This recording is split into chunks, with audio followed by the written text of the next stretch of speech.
Hello everyone and welcome back to another video with On Point Politics, and today we're going to be looking at the state of the race in 2024 and who the only national Democrat who could actually beat Donald Trump. Make sure to hit the like button and subscribe to the channel if you want more content just like this. And so, funny enough, the only national Democrat who would actually have a very strong, favorable chance of beating Donald Trump is actually Barack Obama himself. Now, he's eligible to run for office. He has already served 2 terms, but this just goes to show how weak their bench is. We could see Obama's at a 55% national favorability rating, and we see that he's approved of by a majority of men, majority of female voters, even half of white voters approve of the former president. We see about 80% of African Americans and majority of Hispanics, and across the board he does pretty well with younger voters. And with the older voters, he's still approved not by a majority, but at least about half of the electorate. He's approved of by a majority of incomes. We also see, when it comes to party ID, even 17% of Republicans actually still approve of Barack Obama as well. We even see a decent amount of independents even favor Barack Obama. And so pinning that against Donald Trump would actually be not great for the Republicans because he sits at around 43%. Now, Donald Trump would be going against a former president. This would be a cycle where, they would be going against each other, both as former presidents. However, based on the issues with the border and things like that, Barack Obama would not win the popular vote by 13 points. However, I do think he'd probably end up winning it by about 7 or 8 points if the election were held today. And even though I personally would rather vote for Donald Trump in this scenario, I do believe that Barack Obama would more than likely end up winning the popular vote by 7. Ohio, Iowa, these would become likely Republican states. Texas and Florida would be in that likely Republican column, probably 6 points in Texas for Trump, 7 points for him in Florida. The state of Florida has been trending to the right. It did vote for Donald Trump by 3.4% in 2020, despite the national environment getting more Democrat. And so I do think it would vote to the right of the nation by quite a bit. And we see here, states like California, Washington, Oregon, those would be safe. Colorado arguably would be in that safe Democrat column, including Illinois, New York. The other states would also be in the safe Democrat column. Maybe New Jersey is in the likely Democrat column with Delaware, but that is actually about it. Maine's 1st congressional district would be safe. We have a likely Maine 2nd congressional district. Barack Obama would appeal to some of those white working class voters in the Rust Belt in the Northeast. We would also have Alaska. In my opinion, I actually think Alaska could probably be a lot closer in this electoral college scenario. New Mexico would be in the likely Democrat column, probably a 10-point victory, similar to Joe Biden's victory in the state in 2020, because of the fact that the state's probably going to trend a few points to the right due to Hispanic voters. More than likely, Virginia would be an easy win for the former President Barack Obama, as well as New Hampshire and Maine at large, including Minnesota. So this is looking very similar to the 2020 matchup, and I believe Nebraska's 2nd would be that likely state. More than likely, we would also have Minnesota probably be an 11-point victory for Obama. He would get the Twin City votes pretty easily. More than likely, I think that Arizona would probably go to Obama. I think Nevada would also go to Obama by probably a point or 2. The state is going to trend to the right of the nation once again. And so even though Barack Obama is winning the national popular vote by about 7 points, I think that it would still end up being in the lean Democrat column. I believe that Georgia would vote for Barack Obama by about 2 to 3 points in this scenario. He'd also probably win Michigan by over 5 and would win Pennsylvania and Wisconsin pretty easily for the most part. And I do think that North Carolina would ever so slightly flip into Barack Obama's column. So he would be winning 319 electoral votes to Donald Trump's 219. Again, this is just based on the approval ratings and kind of my educated guess for now. But Barack Obama would wipe the floor with Donald Trump in a general election. And I think that Barack Obama would actually get pretty close in a state like Alaska due to the ranked choice voting. Now, unfortunately, he is the only national Democrat that would have a strong chance going against Donald Trump. With Donald Trump and Kamala Harris, Harris is behind Donald Trump in a point in favorability, But with the national aggregate that we have and the fact that Donald Trump is going to appeal with the white working class vote that Obama would in this matchup, I actually think that Donald Trump is going to perform very strongly. You know, these are the safe Republican states that would be going in Donald Trump's column. I also believe that the states of Iowa and Ohio would be over 15-point victories for the former president in this scenario because of the white working class vote that has shifted to Republicans and mainly Donald Trump the past, a decade or so. And I think Harris, unlike Barack Obama, has no white working class appeal, and that's really going to hurt him in the Midwest, or her, in the Midwestern states. Now, in terms of far left, appeal, I think Kamala Harris would appeal to that kind of electorate a little bit more.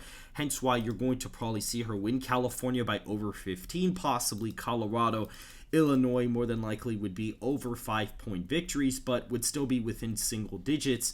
You would have the state of D.C., Massachusetts, Maryland, Vermont be in that safe Democrat column. Maine's first would be in the likely Democrat column. Texas and Florida would be safe for Donald Trump in this scenario. Donald Trump more than likely will improve with Hispanic voters this cycle, and so that's why I do believe you'd probably end up seeing these kind of voters shift that way. Now, you'd probably see the Rust Belt be a likely Republican, and even a state like Minnesota. I mean, yes, Kamala will probably do better in some of the Midwestern, areas, and I think that maybe she does do better in the Minneapolis city, but I do believe she's going to perform worse with rural voters, and that's why you're going to see her underperform in the state like Minnesota, which should be pretty competitive. I think Washington and Oregon are still going to be likely. The white rural support that Trump would gain would kind of cancel out with the inner city gains, so it's kind of a wash. It would basically be the same thing. And you would probably see Nebraska second, go lean Republican. North Carolina, Georgia, Arizona, and Nevada would all be, especially Arizona and Georgia, these would be closer than North Carolina, Nevada, and the Rust Belt. I think Georgia would probably be 7 or 8 points for Trump. Arizona maybe like 6 or 7 for Trump, while the Rust Belt is like maybe Wisconsin like 8 points for Trump, Michigan 9, and Pennsylvania 9 or 10 even for Trump, just because voter registration in Pennsylvania is looking pretty good for the former president. New Mexico, I think that Donald Trump would actually pick this off fairly easily because he's going to perform better with white and Hispanic voters nationwide. I also think Alaska would be safe in his column. Hawaii could potentially narrow up for Harris as well. Connecticut, Rhode Island would be in the likely column. Delaware, I don't think would be lean, but it would probably be only a 6-point win, 7-point win for Harris. It'll definitely be almost under 5 points this cycle. New York, I'd expect her to maybe win it by 10 or 11, similar to the polling data that we have out of the state as of right now. And as far as Maine and New Hampshire, I think possibly she maybe picks these off narrowly, like I do have her in my latest prediction. New Jersey, I think, is probably going to be under 5. Virginia, I think, goes lean Republican as of right now. Maybe Minnesota is in that tilt Republican column because of the fact that the Twin City areas are going to outperform for Harris. But Donald Trump will gain in the rules, so it'll sort of cancel out. But maybe Harris does actually net gain in the state from Biden. And so this is where I kind of see the electoral college right now for the Trump-Harris matchup. Trump gets 341 electoral votes to Kamala Harris's 197. But if you notice, Barack Obama, even being the best national Democrat to go against Donald Trump, wouldn't even get over 320 electoral college votes. And that's mainly because of the fact that his approval rating is not as high as it was in 2008, but it's not as high, it's not as low as it was in 2012, but it's not as high as it was in 2008. And so that's why you kind of see a middle performance. And Donald Trump tends to get a lot of voters that disapprove of the job he's done, but also at the same time, they don't approve of his personality, but they approve of the job he did as the former president. And so I possibly, maybe North Carolina still stays with Trump. Honestly, I really doubt it, because the state at large, if we compare it, we see that the state voted 5.8% to the right of the nation. And so the state hasn't really trended anywhere. So you could even make the case that Barack Obama probably does narrowly end up picking off North Carolina. I could see it trending a 0.5 point Republican, maybe a point at most. But I think if Barack Obama were to enter the race, I think that he would sweep Trump fairly easily in all the swing states and win North Carolina fairly easily, but still not do great in Iowa, Ohio, Texas, Florida. I think Alaska would be the surprise state that he maybe even possibly picks off if ranked choice voting kind of works out for him. Maybe Florida is under 5 with Barack Obama, but that would be kind of surprising to me, to be honest. Maybe Texas is the state that would actually be closer, considering the state.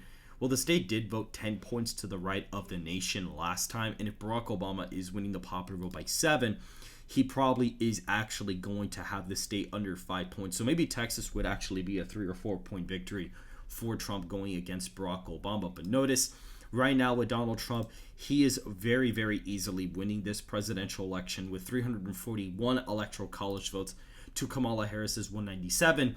I just kind of wanted to compare the Kamala Harris matchup with Barack Obama to show you guys that I am not a biased predictor, and I'm merely going off of certain factors like approval ratings, the aggregates, my political instinct, issues at hand. And obviously, it's very apparent to me that Barack Obama would beat Trump, but as for Harris, she has a lot more liabilities than somebody like Barack Obama would have.